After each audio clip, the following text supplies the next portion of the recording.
Hello student, welcome back to the channel. मैंने एक series start करी थी हिंदी मीडियम के स्टूडेंट्स के लिए, डिमांड की, मांग की। जो बच्चे इकोनॉमिक्स की सीरीज देख रहे हैं मेरे चैनल पर इंग्लिश मीडियम की, अब ये जो एक साथ में मैराथन चल रही है, ये उन स्टूडेंट्स के लिए चल रही है जो हिंदी मीडियम में इकोनॉमिक्स पढ़ना चाहते हैं। बच्चे मेरे इंग्लिश मीडियम की वीडियोस के ऊपर कमेंट कर रहे हैं कि सर हिंदी मीडियम की वीडियोस भी डालिए, इंग्लिश में तो स्कूल में पढ़ाया ही जा रहा है। तो बच्चे, इंग्लिश मीडियम के स्टूडेंट्स को भी समझाना मेरा फर्ज है और आपको भी समझाना मेरा फर्ज है। तो इंग्लिश मीडियम की वीडियो के साथ साथ हिंदी मीडियम की वीडियो भी अपलोड हो रही है। स्लाइड्स बनाने में टाइम लगता है, नोट्स बनाने में टाइम लगता है, लेक्चर प्रिपेयर करने में टाइम लगता है। और आज मैं आपके लिए लेकर आ गया हूं हिंदी मीडियम के स्टूडेंट के लिए एक बहुत इंपॉर्टेंट टॉपिक जिसका नाम है मांग। बेटा जी, ये चैप्टर, कई स्टूडेंट्स बोलेंगे सर यूनिट 1 के बहुत सारे टॉपिक्स रह रहे हैं।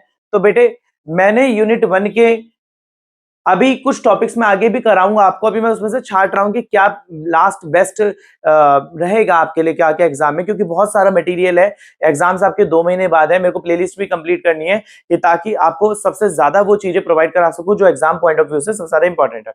तो ये जो एक टॉपिक है, देखिए यहां पर अगर मैं आपको बोलूं तो हमारे पास यूनिट 2 के अंदर, यूनिट 2 में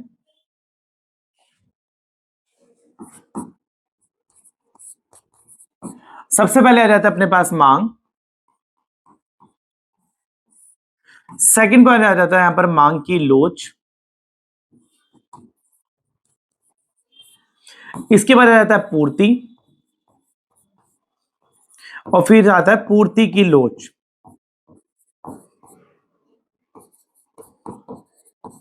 ठीक है बेटा जी। फिलहाल आपका जो परिचय वाला जो टॉपिक था, जो इससे पहले वाला मैं चैप्टर डाल चुका हूं, जो मैंने लाइव क्लास ली थी अपने स्टूडेंट्स के लिए। लाइव क्लास में थोड़ी प्रॉब्लम हो जाती है, सेटिंग्स की रहती है प्रॉब्लम, कई बच्चे आ नहीं पा रहे हैं, किस तरीके से करना है, थोड़ा टाइम नहीं मिल पाता।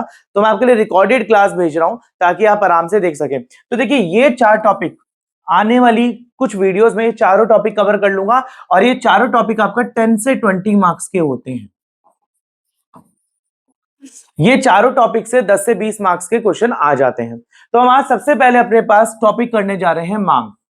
कोशिश करूंगा इस वीडियो में आपको मांग अच्छी तरह से समझा सकूं, बता सकूं किस तरीके से करना है। तो चलिए शुरू करते हैं, समय को बर्बाद करे बिना। टॉपिक आ जाता है यहां पर मांग। देखिए, मांग का क्या अर्थ होता है? मांग वस्तु की वह मात्रा होती है जिससे विशेष कीमत व विशेष समय में उपभोक्ता खर्च कर देने को तैयार है। देखिए यहां पर थोड़ा सा हिंदी मीडियम में आप देख के चलिएगा। वैसे मैं आपको जो इसके नोट्स हैं वो हैंडमेड नोट्स मेरे पास अवेलेबल है, मैंने आपके लिए प्रिपेयर करवा दिए हैं। और अपने टेलीग्राम चैनल पर, जो लिंक डिस्क्रिप्शन बॉक्स में मिल जाएगा, आप नीचे अगर मोर में जाएंगे तो नीचे टेलीग्राम चैनल का लिंक है, उस पर क्लिक करेंगे तो मेरे आप नोट्स वाले टेलीग्राम चैनल पर पहुंच जाएंगे। वहां पर आपको फ्री ऑफ कॉस्ट इसके सारे नोट्स मिलेंगे। पर मैं आपको समझाता हूं। देखिए, मांग का मतलब क्या होता है? मांग का मतलब है, अगर कोई भी उपभोक्ता, उपभोक्ता मतलब जो सामान खरीद रहा है, वो उपभोक्ता किसी भी वस्तु को एक निश्चित प्राइस पर, निश्चित मूल्य पर खरीदने को तैयार है, एक निश्चित समय के अंदर और निश्चित दिए गए मूल्य पर। कैसे? देखिए कैसे। देखिए, ये सपोज करिए ये एक उपभोक्ता है। ये कौन है? उपभोक्ता। उपभोक्ता कौन होता है? जो वस्तुएं खरीद रहा है। अब इसकी मांग क्या है? इसकी जो भी मांग है वो इस वस्तु को खरीदना चाहता है। वस्तु कितने की है? 10 रुपए की। और ये इस वस्तु के लिए 10 रुपए ही देने को रेडी है। ये इस वस्तु के लिए 10 रुपए ही देने को रेडी है। अब ये 10 रुपए इस वस्तु को देने के लिए रेडी है, तो इसे बोला जाएगा ये वस्तु की क्या है? मांग है। मांग कितनी मांग है? 10 रुपए की। तो मतलब मांग का मतलब होता है कि जब कोई उपभोक्ता किसी वस्तु के लिए किसी निश्चित दिए गए मूल्य के ऊपर उस वस्तु का मूल्य अदा करने को तैयार होता है तो उसे मांग बोला जाता है। सिंपल लैंग्वेज में बोलूं कि भैया, अगर कोई व्यक्ति, कोई भी आदमी या कोई भी व्यक्ति किसी भी चीज को खरीदने के लिए तैयार है किसी भी प्राइस पर, क्योंकि वो उसकी जरूरत की चीज है, तो इसे बोला जाएगा मांग। इसके बाद यहां पर टॉपिक लिखा है बाजार मांग। देखिए, 2 तरीके की मांग होती है यहां पर, व्यक्तिगत मांग और बाजार मांग। देखिए यहां पर क्या है, हम पढ़ लेते हैं यहां पर। देखिए, व्यक्तिगत मांग और बाजार मांग, मेरे पास 2 तरीके की मांग है। एक होती है बाजार मांग, बाजार मांग, और एक आगे बेटा जी व्यक्तिगत मांग।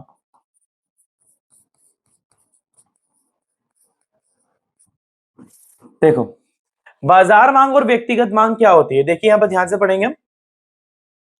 व्यक्तिगत मांग का मतलब होता है जब हम किसी एक व्यक्ति की मांग के बारे में बात कर रहे हो, मतलब ये व्यक्ति क्या खरीदना चाहता है, इसकी डिमांड क्या है। भैया देखो जी, इसको पेप्सी पसंद है, इसको पेप्सी पसंद है, तो ये मार्केट से पेप्सी खरीदना चाहता है। सिर्फ इसको पसंद है कि हम किस व्यक्ति की बात करें, सिर्फ एक व्यक्ति की बात, मतलब उस एक व्यक्ति की मांग क्या है और वो व्यक्ति उस वस्तु के लिए कितना पैसा देने को रेडी है, तो उसे बोल जाएगा व्यक्तिगत मांग। अब आता है बाजार मांग। बाजार मांग होता है कि यहां पर पूरे बाजार की मांग, इस पूरे बाजार के अंदर कितने उपभोक्ता हैं उनकी मांग। यानी कि सपोज करो एक बड़ी मार्केट के अंदर, एक बड़े बाजार के अंदर कम से कम 10 से 20 लोग हैं, और वो 10 से 20 लोग किसी भी वस्तु को, एक ऐसी वस्तु है जो सभी लोग खरीदना चाहते हैं एक समय के निश्चित अंतराल के अंदर, तो उसे बोला जाता है बाजार मांग।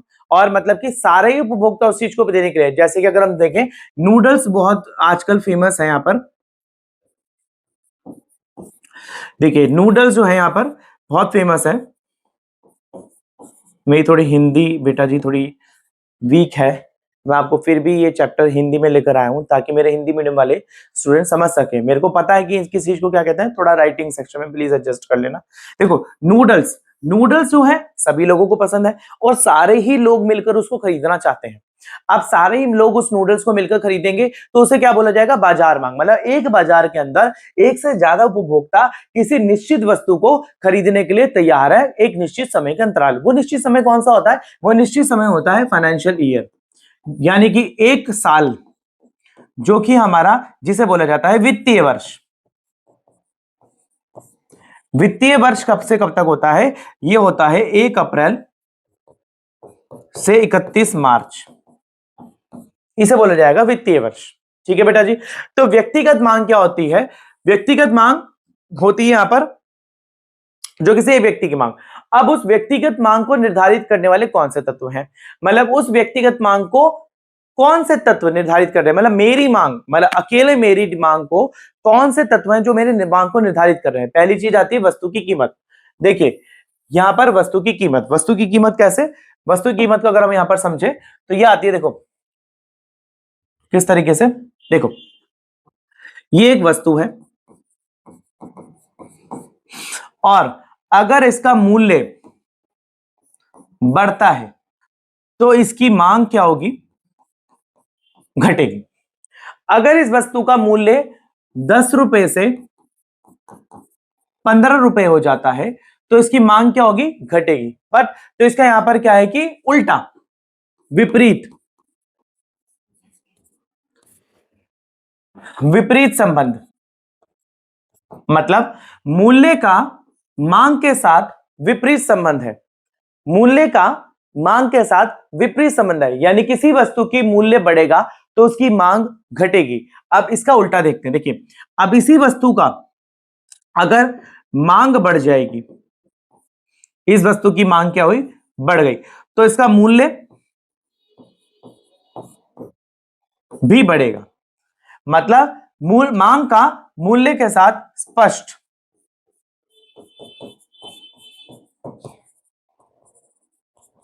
स्पष्ट संबंध है, मतलब सीधा सीधा। मांग बढ़ी तो मूल्य बढ़ा, मूल्य बढ़ा तो मांग घटी। आपको यह बात ध्यान रखनी है कि मूल्य जब बढ़ता है तो उस चीज वस्तु की मांग गिर जाती है, जिसे बोला जाता है बेटा जी विपरीत मांग, विपरीत संबंध। और अगर मांग बढ़ जाती है उस वस्तु का मूल्य गिर जाता है, इसे बोला जाता है स्पष्ट संबंध। समझ में आ गया बात। तो यहीं पर ही बात बोली गई है कि वस्तु की कीमत, देखिए वस्तु की कीमत, यदि वस्तु की कीमत बढ़ रही है तो मांग घटेगी, यदि वस्तु की कीमत घट रही है तो मांग बढ़ेगी। इसके बाद अन्य, अन्य कौन से पॉइंट है, देखो अन्य पॉइंट होते हैं संबंधित वस्तु की कीमत। अच्छा इस चीज को थोड़ा संबंध पे पढ़ लेते हैं हम, संबंधित वस्तुएं कौन सी होती हैं। देखो बेटा जी संबंधित वस्तुएं, हाँ संबंधित वस्तुएं,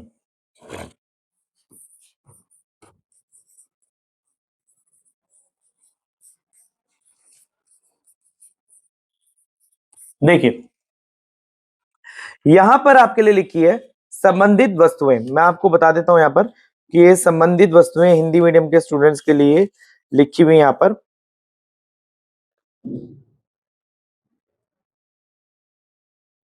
यस, प्रतिस्थापन वस्तुएं इन्हें बोला जाता है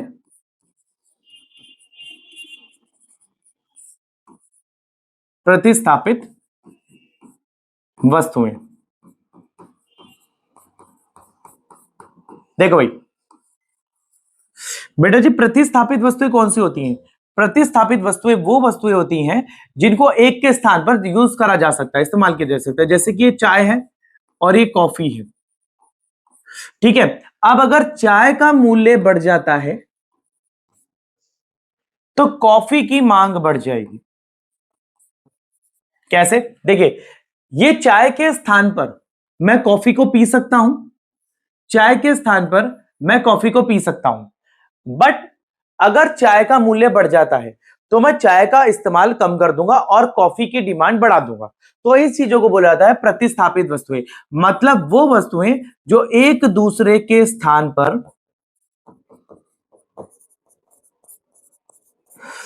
प्रयोग में लाई जा सकती हैं।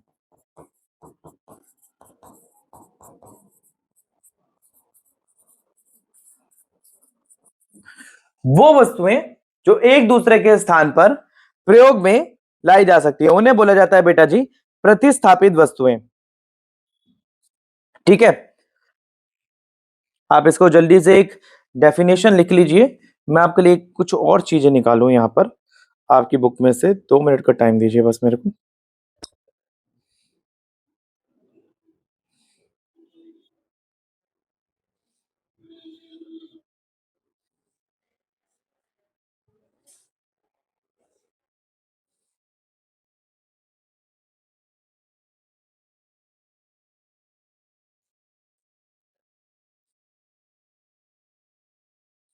यस, एक आपकी होगी प्रतिस्थापित वस्तुएं। अब एक हमारे पास आ जाती हैं पूरक वस्तुएं। कौन सी होती हैं? पूरक वस्तुएं। इन्हें बोला जाता है इंग्लिश में कॉम्प्लीमेंट्री गुड्स।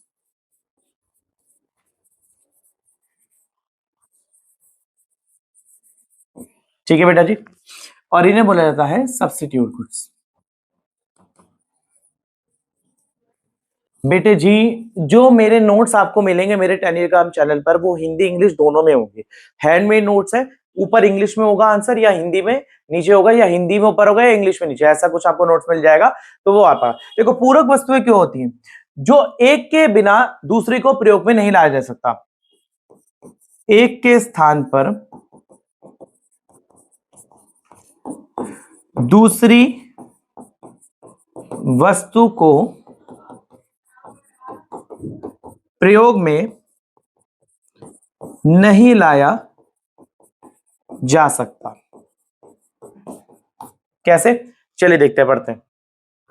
देखिए, पूरक वस्तुएं वो वस्तुएं होती हैं, जैसे कि हम बात कर लेते हैं कार की और पेट्रोल की।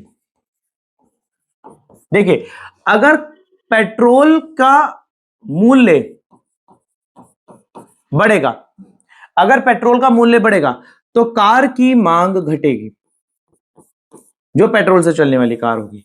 मतलब कि अगर एक का मूल्य बढ़ रहा है तो दूसरे की मांग घटेगी, इससे एक के मूल्य बढ़ने से दूसरे की मांग पर इफेक्ट पड़ेगा। ठीक है, वहां पर क्या था? प्रतिस्थापन वस्तु में एक का मूल्य बढ़ने से दूसरे की मांग बढ़ रही थी। यहां पर क्या है? अगर पेट्रोल का मूल्य बढ़ रहा है तो कार की मांग घटेगी। ठीक है, यानी कि देखो, कार बिना पेट्रोल के नहीं चल सकती और पेट्रोल का यूज कार में ही होता है, और भी चीजों पर होता है, पर हम यहाँ पर जो उदाहरण है वो पेट्रोल और कार का ले रहे हैं। तो यहाँ पर बात आ रही है कि पूरक वस्तुएं और प्रतिस्थापन वस्तुएं वो होती हैं। प्रतिस्थापित वस्तुएं वो जो एक के स्थान पर दूसरी इस्तेमाल की जा सकती है, और पूरक वस्तुएं वो जो एक के स्थान पर दूसरी वस्तु को इस्तेमाल में नहीं लाया जा सकता, वो प्रतिस्थापित वस्तुएं। अच्छा, इस वाले में संबंधित वस्तुओं की आपने दो तरीके की वस्तुएं यहां पर पढ़ ली। अब आता है अगला मेरे पास, उपभोक्ता की आय। देखिए, यहां पर इस चीज को समझेंगे बेटा जी, ये आपको पॉइंट्स में समझा रहा हूं, आपको एक्सप्लेन करके मेरी लैंग्वेज में, जो मैं नोट्स दूंगा उसमें ये प्रॉपर होंगे। आपको मेरी लैंग्वेज में भी लिख सकते हो, आप मेरे साथ साथ नोट्स बना सकते हो जैसे मैं बोल रहा हूं, और आप अपनी लैंग्वेज में भी लिख सकते हो, बशर्ते कि आपको ये सारे पॉइंट्स लिखने हैं। ठीक है, अब आती है यहां पर उपभोक्ता की आय। देखिए, अगर मेरी आय बढ़ जाती है, मैं जो पैसा कमाता हूं, आज वो मेरी आय बढ़ गई, तो क्या होगा, कल को मैं चीजें भी बढ़िया खरीदूंगा। ठीक है ना। अब मेरी आय बढ़ने से वस्तु की मांग भी बढ़ेगी। इस चीज को भी थोड़ा समझ लेते हैं। यहां पर भी दो वस्तुएं आती हैं, समझते हैं कौन सी दो वस्तुएं हैं। देखिए, यहां पर भी दो वस्तुएं हैं, हम थोड़ा समझ लेते हैं कि वो वस्तुएं कौन सी है। एक वस्तु होती है सामान्य वस्तुएं,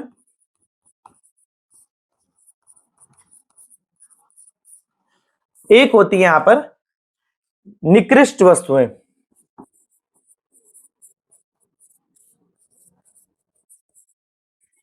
निकृष्ट वस्तुएं, तो बेटा जी सामान्य और निकृष्ट वस्तुएं कौन सी होती हैं यहां पर, थोड़ा ध्यान से पढ़ लेते हैं। ध्यान से समझना बेटा, इन चीजों को ये पेपर में आती हैं, छोटे छोटे से पॉइंट आ रहे थे। देखिए, सामान्य वस्तुएं वो होती हैं जो थोड़ी महंगी होती हैं, और निकृष्ट वस्तुएं वो होती हैं जो सस्ती होती हैं। ठीक है जी। सामान्य वस्तुएं वो जो थोड़ी महंगी, और निकृष्ट वस्तुएं वो जो थोड़ी सस्ती। अगर मेरी आय, आप सपोज करो मेरी आय बढ़ जाती है, आज मैं 10,000 रुपए कमाता हूं, और 10,000 रुपए से मेरी आय बढ़ जाती है यहां पर 30,000 रुपए हो जाती है। तो जब 30,000 रुपए मेरी आय हो जाएगी, तो आप एक बात बताइए, मैं सस्ती वस्तुएं थोड़ा ना खरीदूंगा। मेरी तो इनकम बढ़ चुकी है, मैं क्यों सस्ती वस्तु खरीदूंगा। मैं भाई पहले, अगर सपोज फॉर एग्जाम्पल हो, आज मैं 50 रुपए वाली कोई वस्तु खाता हूं, मैं, अगर मेरी इनकम बढ़ गई तो मैं कहूंगा भाई नहीं, मैं 100 रुपए वाली वस्तु खाता हूं, तो मेरी क्या होगी यहां पर, आय भी, मेरी मतलब कि इच्छा भी बढ़ जाएगी, पसंद, चॉइस भी बढ़ जाएगी। तो वो जो वस्तुएं जो थोड़ी महंगी होती है, नॉर्मल सी होती है, महंगी होती है, उन्हें बोल जाता है सामान्य वस्तुएं। और निकृष्ट वस्तुएं वो होती है जो सस्ती होती है। सपोज करो मेरी आय कम हो गई, 10 से 5,000 हो गई, अब 5,000 आय होने पर मैं क्या करूंगा, निकृष्ट वस्तुओं को इस्तेमाल करूंगा जो थोड़ी सस्ती हैं, तो इन्हें बोला जाता है निकृष्ट वस्तुएं। तो आई होप आपको ये समझ में आ रहा होगा बेटा जी। आप प्लीज मेरे को कमेंट सेक्शन में बताना कि आपको समझ में आ रहा है कि नहीं आ रहा है। ये पॉइंट भी हमने पढ़ लिया। अगला पॉइंट आता है उपभोक्ता की रुचि तथा प्राथमिकता। देखिए, इसको अगर मैं इस तरीके से एक्सप्लेन करूं कि उपभोक्ता की रुचि और प्राथमिकता, मतलब मेरी रुचि पहले किसी एक वस्तु में थी, अब मेरी रुचि चेंज हो चुकी है, अब मैं दूसरी वस्तु खरीदता हूं। जैसे कि सपोज करो कि पहले मैं टी शर्ट्स पहनना पसंद करता था, तो टी शर्ट्स की जो डिमांड थी, यानी टी शर्ट्स की जो मांग थी, वो बढ़ रखी थी मार्केट के अंदर। मेरे साथ और भी व्यक्ति हैं जो टी शर्ट्स पहनते थे, उनकी भी जो डिमांड थी, वो मांग थी, वो बढ़ रखी थी। बट अब एकदम से मेरी रुचि जो है, मेरा इंटरेस्ट जो है टी शर्ट्स पहनने में खत्म हो गया, मैं शर्ट्स पहनता हूं। तो मार्केट के अंदर, यानी कि बाजार के अंदर अब शर्ट्स की, यानी कि कमीजों की जो मांग है वो तेज हो चुकी है। तो इसका मतलब ये नहीं कि क्या टी शर्ट्स का प्राइस बढ़ गया था, मूल्य बढ़ गया था, इस वजह से टी शर्ट्स का मूल्य, मांग कम हुई, नहीं। जो उपभोक्ता है, जो कंज्यूमर है, उसकी जो रुचि है, जो इंटरेस्ट है, वो अब टी शर्ट से खत्म होकर शर्ट्स में आ चुकी है। तो इसलिए बोला जाएगा इसे कि रुचि। अच्छा, एक होता है यहां पर प्राथमिकता। प्राथमिकता होती है कि भैया मेरे लिए जरूरी क्या है। अगर सपोज करो अभी जितने भी नए फोन लॉन्च हो रहे हैं, क्या उनकी मार्केट में इतनी डिमांड क्यों नहीं आ रही, क्योंकि लोगों के पास फेस्टिवल सीजन में ऑलरेडी बहुत खर्चे हैं। तो अभी मैं उस पर खर्चा करने की बजाय मैं चाह रहा हूं कि मैं अपना इस पर खर्चा कर लूं, क्या कहते हैं, प्राथमिकता क्या है, मतलब मैं अपनी अपनी रोजमर्रा की जिंदगी, रोजमर्रा की वस्तुओं पर खर्चा कर लूं, तो उसे बोला जाएगा प्राथमिकता। इसके बाद आता है भविष्य में कीमत या परिवर्तन की संभावना। ये जो पॉइंट है ये बहुत इंपॉर्टेंट है बेटा जी। आपको मैंने बताया 1, 2, 3, 4, 5, ये 5 पॉइंट को बनाकर आप अगर लिख दोगे अपनी लैंग्वेज में, आपके 10 मार्क्स पक्के हैं, 10 मार्क्स। और 40 नंबर वाला पास है, 40 नंबर वाला, ध्यान से पेपर करके आना। अच्छा, फ्यूचर में देखो, भविष्य में क्या है, अगर मुझे लगता है कि भविष्य में भाई पेट्रोल के दाम बढ़ने वाले हैं, भैया 1 तारीख, आज 30 तारीख है, कल पेट्रोल के दाम सीधा 10 रुपए बढ़ जाएंगे। तो अगर मैं 5 लीटर पेट्रोल लेता हूं तो सीधा 100 रुपए का मेरे को महंगा पेट्रोल पड़ेगा। मैं कहूंगा नहीं भाई, मैं कल ना भरवा कर मैं आज ही पेट्रोल भरवा लूं। तो जितने भी लोग बाजार में हैं, वो सारे पेट्रोल पंप पर पहुंच जाएंगे और पेट्रोल भरवाने लग जाएंगे। तो इसे क्या बोला जाएगा, तो भविष्य में अगर किसी वस्तु के, किसी भी वस्तु के मूल्य के बढ़ने की संभावना हमें लगती है, तो हम अभी से ही उसकी पेट्रोल का, हम अभी से ही उस वस्तु का खपत करनी शुरू कर देंगे, मतलब यूज करनी शुरू कर देंगे। ओके, तो यहां पर आपकी आ जाती है कीमत भविष्य में बढ़ने की संभावना। अच्छा, अब इसके बाद आता है बाजार मांग। देखो भाई, देखो बाजार मांग क्या होता है, बाजार मांग के निर्धारक तत्व, देखो उपरोक्त तत्वों के अतिरिक्त बाजार में उपभोक्ता की संख्या। देखो अब आती है यहाँ पर मार्केट डिमांड, इसे बोला जाता है बाजार मांग। हमने पढ़ ली एक व्यक्तिगत मांग, अब हम पढ़ेंगे बाजार मांग। बाजार मांग वो मांग होती है व्यक्ति, इस बच्चे इसको निर्धारित कौन से तत्व करते हैं, इसको करते हैं सबसे पहले तो उपरोक्त तत्वों के अतिरिक्त बाजार में उपभोक्ता की संख्या। अगर देखो किसी सोसाइटी के अंदर, किसी जगह के अंदर सिर्फ 20 लोग रहते हैं, तो 20 लोग के हिसाब से उसकी मांग होगी वहां पर किसी वस्तुओं की। पर उस जगह पर यदि एकदम से एक महीने के अंदर 30 से 40 लोग आकर रहने लग जाएं और फिर उस जगह की मांग किस तरीके से बढ़ेगी, तो यहां पर निर्धारित करा जाता है कि अगर बाजार के अंदर उपभोक्ताओं की संख्या बढ़ जाए तो किस वस्तुओं की संख्या में भी बढ़ाव आएगा और उनके मूल्य में भी बढ़ जाएंगे। ठीक है, इसके बाद आता है आय का वितरण। यानी आय का वितरण होता है, यानी कि जो पैसा होता है, पैसा जो होता है उसको जो लोगों के बीच में कैसे फैला हुआ है पैसा, उस पर निर्धारित करता है। यानी कि अगर 10 लोग एक जगह पर रहते हैं, उन सबकी एक ही तरीके की इनकम है, 10-10 हजार रुपए सारे कमा रहे हैं, तो प्रॉपर 10 ही हजार रुपए तक की वो खरीद सकते हैं। पर अगर उस जगह पर लोगों की आय बहुत ज्यादा है, मतलब उनकी जो सैलरी बहुत ज्यादा है, तो वहां पर मांग भी ज्यादा रहेगी। तो इससे बोला जाता है इनकम डिस्ट्रीब्यूशन, मतलब आय का वितरण। मार्केट के अंदर आय किस तरीके से फैली हुई है लोगों के बीच में, इस चीज को बोला जाता है। अगला आता है जलवायु और मौसम। जलवायु और मौसम का मतलब होता है इन्वायरमेंट, टेस्ट। देखो अगर इस टाइम पर लोग गर्मियों के कपड़े पहन रहे हैं, और ऐसा तो नहीं है कि भाई गर्मियों के कपड़ों की डिमांड तो गर्मियों में रहेगी ना, सर्दियों के कपड़ों की डिमांड क्यों रहेगी? तो अब अगर सर्दियों के कपड़ों की डिमांड गर्मी में कम है, तो इसका मतलब क्या है कि मौसम उस चीज का निर्धारित करता है कि किस तरीके से हमें इन चीजों को खरीदना है और आगे कैसे मौसम के हिसाब से खरीदना है।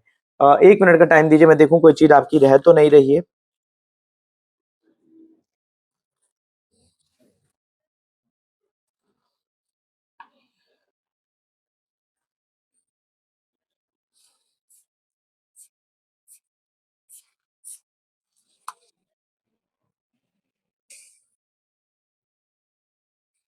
ओके, वस्तु जो मौसम का हमने पढ़ लिया। मौसम वाला क्या था कि फ्यूचर में अगर देखो अभी हम मौसम के हिसाब से कपड़े पहन रहे हैं, जब मौसम नॉर्मल हो जाएगा, सर्दियां आ जाएंगी, तो हम सर्दियों के कपड़ों की मांग बढ़ जाएगी। तो इसमें क्या होता है, मौसम भी इफेक्ट करता है। अच्छा, आगे एक चीज आती है उपभोक्ताओं की संरचना।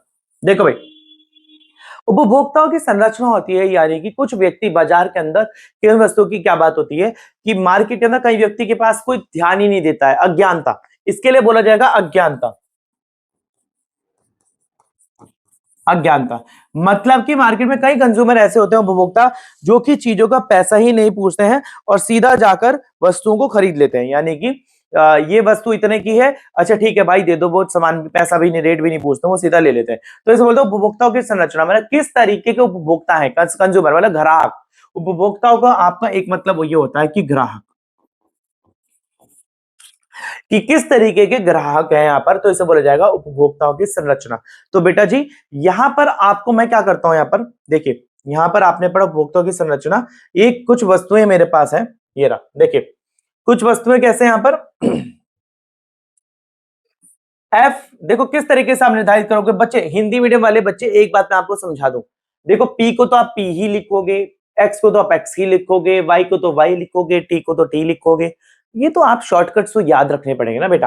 देखो पी एक्स प्राइस, देखो वस्तु एक्स की मांग की जाने वाली मात्रा, यानी कि कितनी क्वांटिटी है, पी एक्स यानी कि मात्रा, और पी मतलब इसको पहले आ गया क्वांटिटी, पी क्यू यानी कि कितनी क्वांटिटी है, क्यू, और फिर आगे पी एन यानी कि कितनी वस्तु की कितनी कीमत है। देखो आप, और इसके बाद आता है वाई, क्या होता है उपभोक्ता की आय, पी क्या होता है संबंधित वस्तुओं की कीमत यानी कि प्रतिस्थापित वस्तुओं की, और वाई क्या उपभोक्ता की आय। देखो यहाँ पर दो दो बार आ गया, हमारे जो एडिटर साहब हैं थोड़ा सा गड़बड़ा देते हैं एडिटिंग को, आपसे भी यहाँ पे देखो। अच्छा, पूरी अर्थशास्त्र के अंदर वाई जो है यहाँ पर आय के साइन को दिखाता है, यानी कि कितनी आय है आपकी, वो वाई से दिखाई जाती है। अच्छा, और टी क्या उपभोक्ता की रुचि और प्राथमिकता, और ओ क्या है यहाँ पर अन्य। तो आप इसको किस तरीके से लिख सकते हैं, यहाँ पर P N F P X P Y Y T O, आप इस तरीके से इसको लिख सकते हो। अच्छा, एक चीज मैं आपको यहाँ पर दिखा दूं कि मांग वक्र, मांग का नियम, मांग का नियम क्या कहता है, देखिए मांग का नियम ये बताता है कि यदि अन्य बातें समान रहें, यानी कि वो जो दूसरी चीजें हैं वो समान रहें, और वस्तु की कीमत में वृद्धि और उसकी मांग मात्रा घटती है तो वस्तु की कीमत में कमी में होने से उसकी मांग मात्रा बढ़ती है, तो अर्थात कीमत तथा मांग में ऋणात्मक संबंध होता है। देखो ये हमने पढ़ लिया। ये बोलता है मांग का नियम, मांग का नियम कहता है कि यदि अन्य बातें कौन सी, मौसम समान रहे, मेरा टेस्ट समान रहे और मेरी इनकम समान रहे, आय समान रहे, जो भी हमने अभी पीछे पढ़े निर्धारित तत्व, यदि वो समान रहे और यदि उस वस्तु की कीमत बढ़ती है, यानी उस वस्तु की प्राइस बढ़ता है, तो मांग क्या होगी, घटेगी। बेटा डी क्या होता है, डिमांड, और पी क्या होता है, प्राइस। ये बात ध्यान रख लेना बच्चा। अब ये मत बोलना कि सर जी पी को आप मूल्य लिखो और डी को आप मांग ही लिखो। थोड़ा तो एडजस्ट करो यार। पी को हम मूल्य, डी को हम मांग। यदि किसी वस्तु का मूल्य बढ़ता है तो उसकी मांग घटेगी, तो इसमें बोला जाता है कि उसमें क्या संबंध है, कि ऋणात्मक। मैंने आपको बताया ना, विपरीत, उल्टा। और मांग के नियम के अनुसार अन्य बातें समान रहने पर वस्तु की कीमत बढ़ने पर वस्तु की मांग की गई मात्रा में बढ़ती है, तो उस वस्तु की कीमत होने पर मांग की मात्रा में बढ़ती है। अन्य वस्तु की कीमत तथा उसकी मांग में की जाने मात्रा के विपरीत संबंध है। देखो हमने ये बात पढ़ ली है पहले ही। ये वही बात बोल रहा है भैया कि अगर डिमांड बढ़ेगी तो प्राइस बढ़ेगा, यानी कि यहाँ पर सीधा संबंध है। अरे यार बार बार बातें एक ही बातें को लिखते रहते हो, ठीक है ना, वही बात हमने समझ में आ गई। ठीक है बेटे, अब इसके बाद यहां पर पढ़ेंगे मांग अनुसूची। मांग अनुसूची वह तालिका है जो विभिन्न कीमत स्तर पर दर्शाता है। देखो अभी मैं आपको अनुसूची बताऊंगा और मांग वक्र। अगर आपको पेपर के अंदर मांग वक्र और मांग अनुसूची बनाने को आ जाए तो आप कैसे बनाओगे, चलो बना के दिखाता हूं आपको बढ़िया तरीके से। देखो भाई, मांग अनुसूची,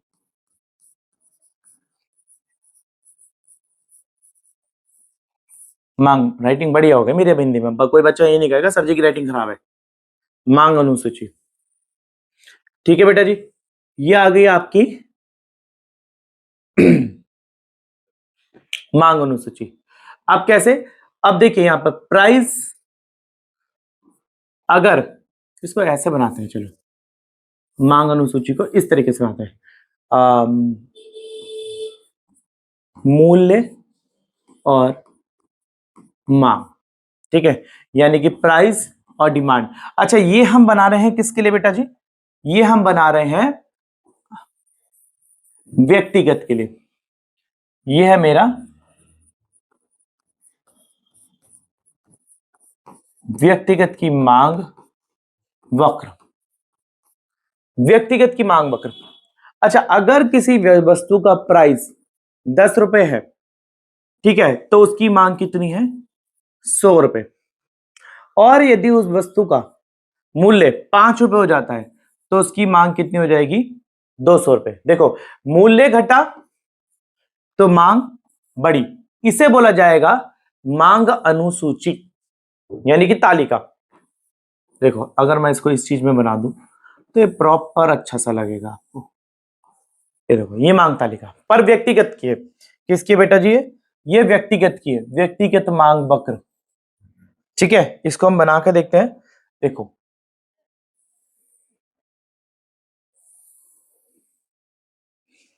यहां पर आ जाएगा अपना, ये आ गया यहां पर प्राइस, ये आ गया यहां पर डिमांड, ये आ गई यहां पर मूल्य 10 रुपए, ये आ गया मूल्य 5 रुपए, और यहां पर आ गया 100 रुपए, और यहां पर आ गया 200 रुपए। अब 10 रुपए पर मूल्य मेरा कितना है, 100 रुपए। और जब मूल्य मेरा घट जाएगा तो मेरा मूल्य हो जाएगा बेटा जी, मेरी डिमांड हो जाएगी 200 रुपए।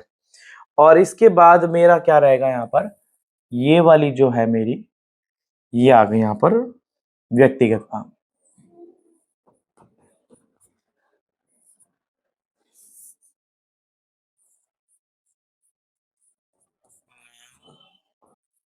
वक्र यानी कि डिमांड कर, ठीक है बेटा जी। किसकी डिमांड है ये एक्स की है, यानी कि वस्तु एक्स की, ठीक है। तो ये व्यक्तिगत मांग है बेटा जी। अब अगर मैं व्यक्तिगत मांग के साथ यहां पर बनाऊं बाजार मांग अनुसूची, बाजार मांग, अच्छा ये अनुसूची थी और ये था वक्र, ओहो, ये है मांग वक्र। कौन सा है मांग वक्र, ये वाला बेटा जी। यहां का कंप्लीट रहेगा मांग वक्र, मांग अनुसूची, व्यक्तिगत मांग वक्र और मांग वक्र, आगे बन जाएगा आपका। ठीक है जी। अच्छा, अब इसके बाद क्या रहेगा आपका? बाजार मांग।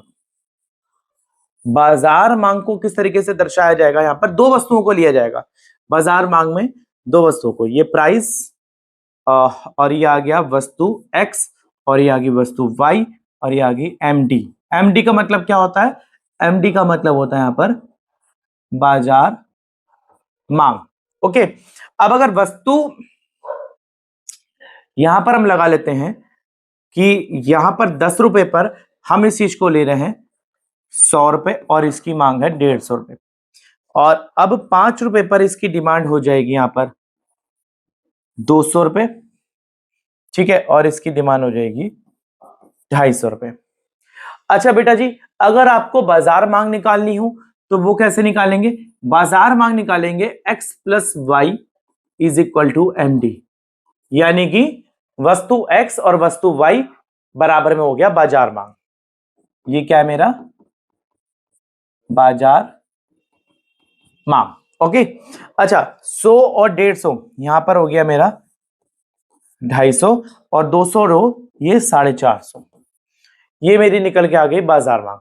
तो ये भी मेरी क्या है बेटा जी? ये तालिका ही है, इसे बोला जाएगा तालिका।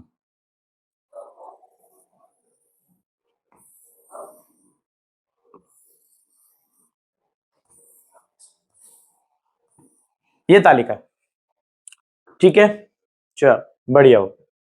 अब हम इसकी बना लेते हैं जल्दी से वक्र।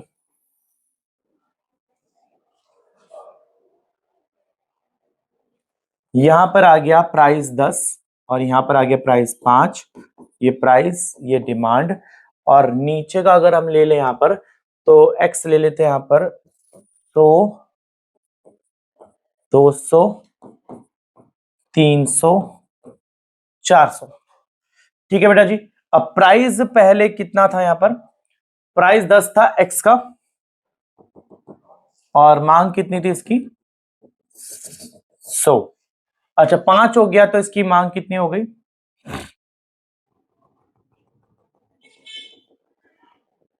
200। तो यानी कि ये वाली जो बनी ये मेरी एक्स की बनी। किसकी बनी बेटा जी?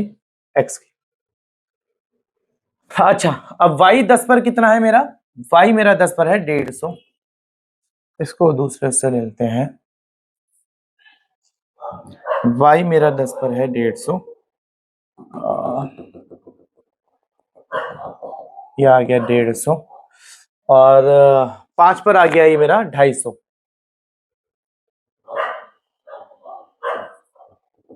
ये 250। तो इसको भी हम बना लेते हैं यहां पर।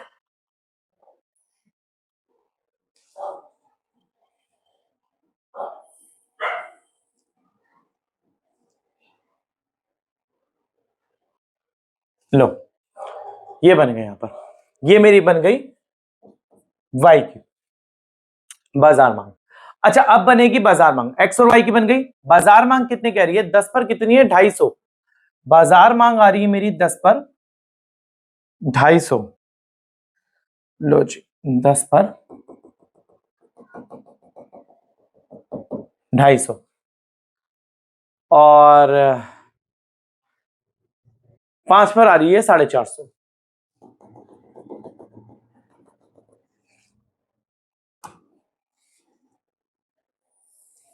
अरे ज्यादा लंबी हो गई, ये रही, ये आ गई मेरी मार्केट डिमांड, यानी कि बाजार मांग। तो बेटा जी, जो कहा जाता है कि ये फ्लैट होती है, फ्लैट मतलब बिल्कुल लेटी हुई, जो बाजार मांग होगी बिल्कुल फ्लैट होगी, और इस तरीके से आपकी ये बन गई। यहां पर आप इसका जल्दी से एक स्क्रीनशॉट ले लो, और पेपर में ऐसे ही बना के आना, अगर आ जाए क्वेश्चन तो, और बिल्कुल आना ही आना है, ये तो तय है। मैं 2 मिनट पानी पी लूं।